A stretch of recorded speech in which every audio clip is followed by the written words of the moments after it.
sorry.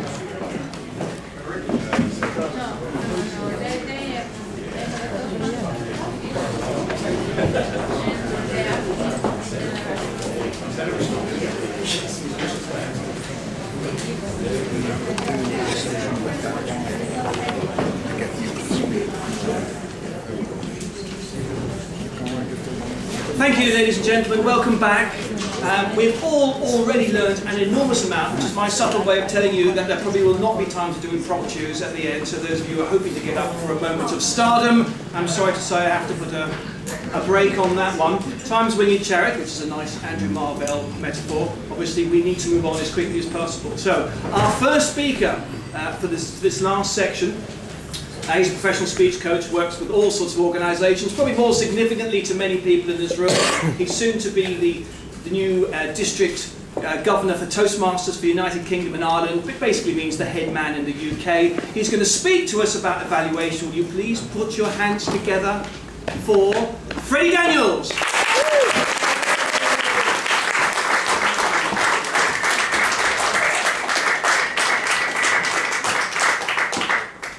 Ladies and gentlemen, a warm welcome, and I haven't even shown a bit of leg yet. It was 1998, and my boss walked into the room and he said, "Freddie, can we have a meeting?" It was time for my annual review. I'd just taken on a new department at the investment bank that I worked at, and I was now responsible for over 40 staff. I was eager to learn how I was doing. Imagine it, Alec Green, my boss, the investment banker, German street shirt, Hermes tie, polished black shoes, and deep pinstripes. And that was only his braces. I sat there for 30 minutes and he told me all of the things that I needed to do in order to improve my performance. And at the end he said, "Any questions?" As I sat there I thought, you know what? I've sat here for 30 minutes and I am not any clearer about whether I'm doing a good job in managing my team, in leading that team, or not. So I asked him, and he said, "Freddie, the day you stop doing a good job is the day I stop paying you." That was the level of feedback that I got that day. I ask you, if you were to walk back to your desk and you were to have that feedback, how motivated would you be in order to take on the burden of leading those 40 people? It was 2000. I have to tell you, we just started a new business, myself and another guy, Michael. And what we were going to do was we were going to invest in startup technology businesses. We had a guy from America who had given us a pot of money to invest on his behalf. It was exciting. You know how you feel when you start something new? You've got lots of ideas, lots of excitement. That was the way that I felt that day. And I sat there, we had a meeting about maybe we should hire somebody to be an analyst. Somebody who could look at all those ideas coming through the door and help us find the right ones. And while we talked, I had an idea. I had somebody in mind, somebody who might be the perfect person. So I told Michael. His response was, "Well, Freddie, it could work, but..." And then he proceeded to take my idea and rip it to shreds right in front of my very eyes. That was something that I got used to over a period of months. It happened again and again. I ask you, if you were in that situation, how motivated would you be to bring your next great idea to the table? You know what? Leadership, new ideas, innovation. These are the buzzwords that we read about time and again when we look into the business magazines and the newspapers. These are the secrets we are told are going to be the things that help us compete in the 21st century. And yet, those incredibly powerful concepts are so easily destroyed by something so small, just bad feedback. Yesterday, I had coffee with a friend of mine. He's over from California. He's a published author. He's written 2 books. He was telling me about his 3rd book. It's all about imagination and how we can use imagination in our companies to drive them to even greater heights. As we talked about leadership and we talked about innovation, one of the things we realized was that in order to lead or to bring new ideas, you have to take risks. And in order to make those risks or take those risks, then you need to have confidence. As he told me yesterday, the biggest destroyer of leadership and innovation is criticism. Now, I'm sure some of you may have been in situations where you've had feedback, criticism that has made you perhaps not lead in an example or give that new idea. And is that really surprising? Because we have this thing that is incredibly fragile, and it is called confidence. And every so often somebody will come along and they will, when you take on something risky, they will turn around and say what you did wrong and how you were failing, and it will cut your confidence. And they'll come along and they'll say something else that also takes away from what you've done, and it will cut your confidence again. And it will keep cutting and cutting and cutting until there's nothing left. And then where is your leadership? Where is your innovation? I ask you, I'm sure a number of you are members of speakers clubs, maybe Toastmasters. Raise your hand if you're a member of Toastmasters, ASC, or any of those speakers clubs. Yeah? Lots of you. Fantastic.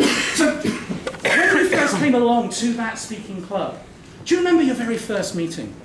Do you remember the feedback that you heard?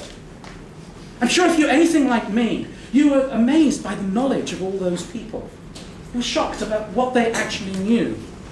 But if you were anything like me, you saw something in the style that that feedback was given.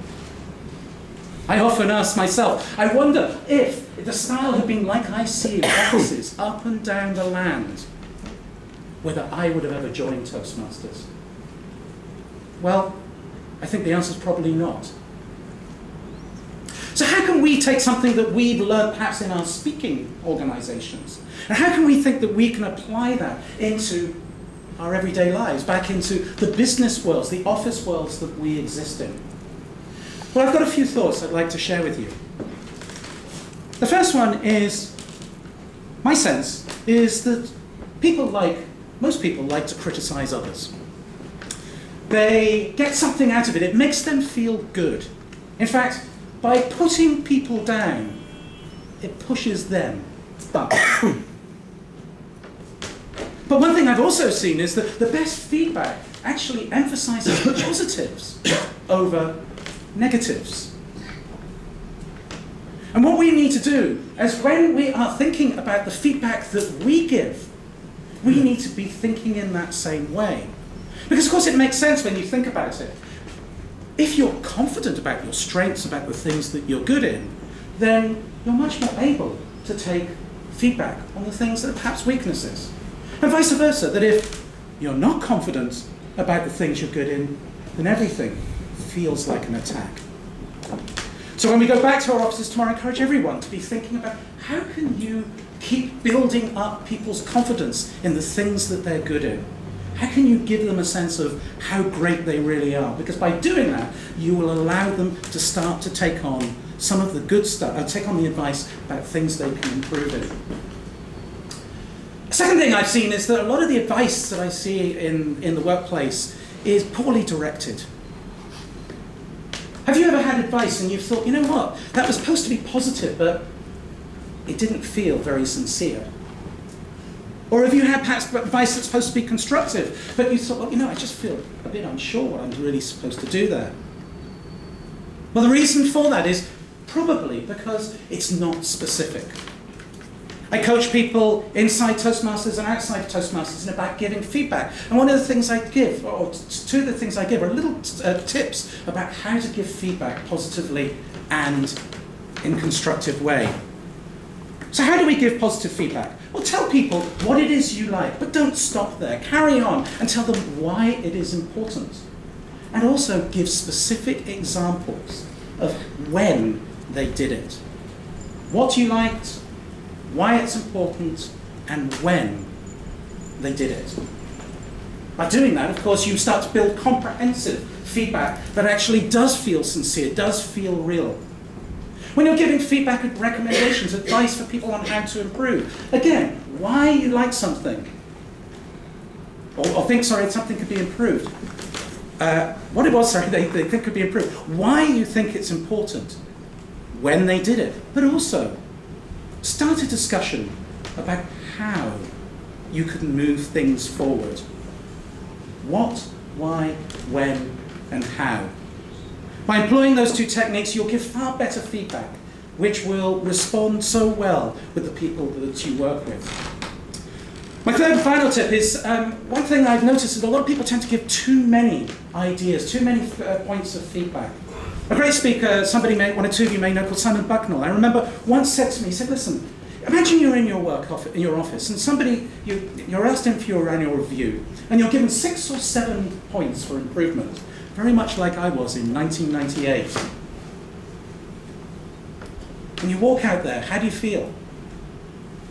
Where are you going to start? Imagine a different scenario where perhaps it's just once a quarter you're brought in, and instead of 6 things, you're just given 1 or 2. And then in a quarter's time, you're brought back. Which do you think would be more successful?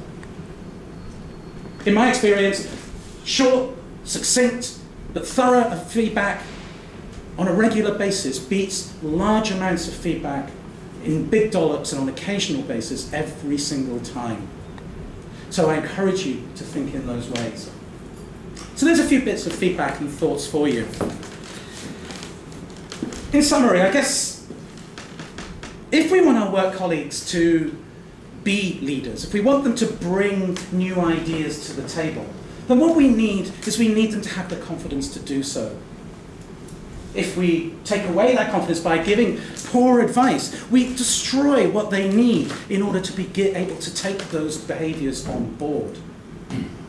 However, if we give it correctly, we build confidence. We build the confidence they need in order to bring new ideas, to bring leadership skills to bear. And let's face it, it's far more fun to build somebody up than to pull somebody down. So I ask you tomorrow, when you go back to your office, think about the way that you give feedback to the people around you. Think about how you can build up the confidence of the people in your office. And by doing that, I think not only will you impact your bottom line, but what you'll also do is be much happier for it. Thank you.